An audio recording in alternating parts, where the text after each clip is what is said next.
Le château il a été construit entre 1854 et 1880. Il est une copie d'un château de la Loire. Il n'avait pas de blason, ce château. Son propriétaire s'appellerait visiblement, d'après les sources qu'on a, le comte de la Selle, qui était un noble des environs du coin, qui avait certainement d'autres demeures du même type. Et ce château, en fait, il a été délaissé à la fin de la Seconde Guerre mondiale. Et il a été racheté par Madame Carlotti. Donc on l'a tous vu, le portrait de Marie-Ange Carlotti. Elle est née en 1906, cette dame. Elle a toujours vécu dans la maladie depuis l'enfance. Elle était alitée toute une partie de sa vie et elle devait être assez fortunée, j'imagine, pour pouvoir acheter le château.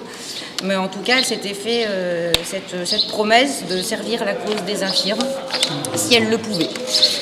Et heureusement, elle a découvert la pénicilline qui a lui permis de se soigner, de se lever et de mettre en œuvre son projet d'œuvrer pour la cause des infirmes.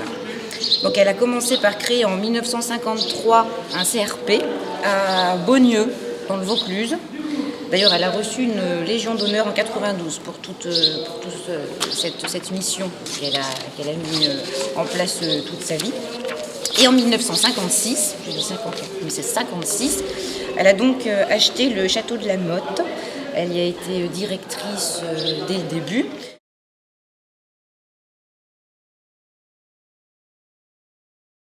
Donc au départ, on y accueille 80 jeunes filles uniquement.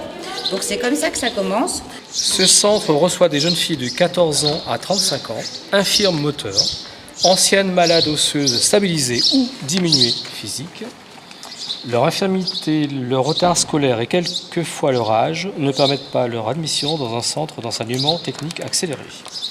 Il est pourtant nécessaire que ces jeunes filles acquièrent une valeur professionnelle, intellectuelle et morale, susceptible de leur assurer un avenir meilleur.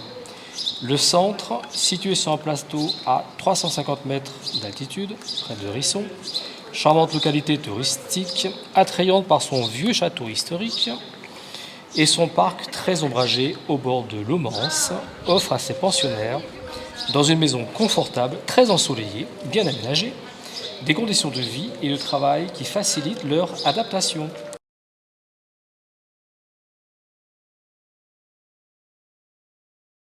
L'apprentissage des métiers manuels, je les cite, coupe, couture, lingerie, broderie, raccommodage, remaillage, stoppage, couvre-pied, édredon, sténodactylo, comptabilité, retouche de photographie, enseignement ménager, se fait sous la direction de professeurs et monitrices expérimentés.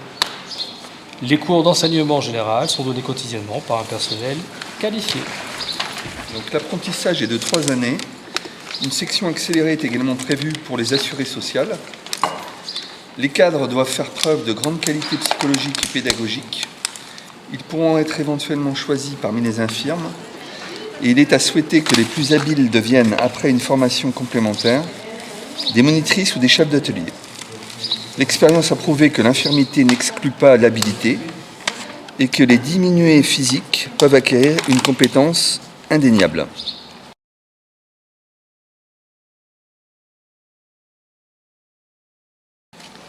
Il paraît urgent de tendre à réintégrer le plus possible de jeunes infirmes dans la vie active.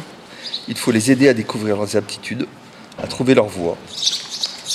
L'infirmité ou la maladie, lorsqu'on a le courage de les regarder en face, sont parfois source d'énergie.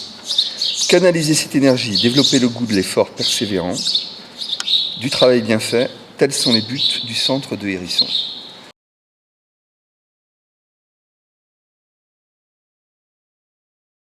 L'établissement dispose également d'appareils de mécanothérapie permettant une rééducation motrice et fonctionnelle d'entretien sous le contrôle du médecin de l'établissement, assisté d'une infirmière.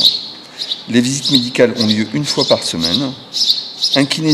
Un kinésithérapeute est chargé des massages et de la gymnastique corrective. Un médecin neuromoteur assure également des visites régulières. Le centre est habilité à recevoir des infirmes au titre de l'aide sociale aux grands infirmes et de la sécurité sociale.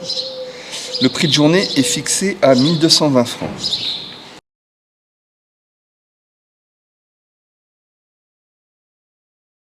Alors, loisirs, la télévision, la TSF. Je ne sais pas ce que c'est. Radio.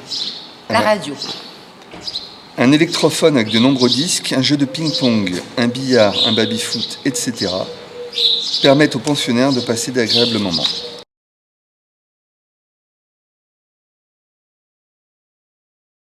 Pièces exigées.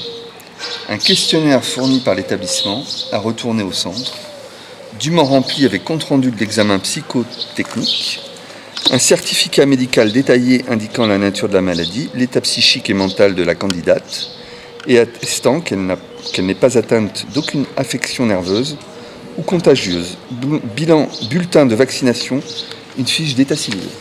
Sur la route d'Hérisson, vous savez la maison qu'il y a. Par contre, on a la maison de gardien, évidemment, à Premont, celle-ci elle y est.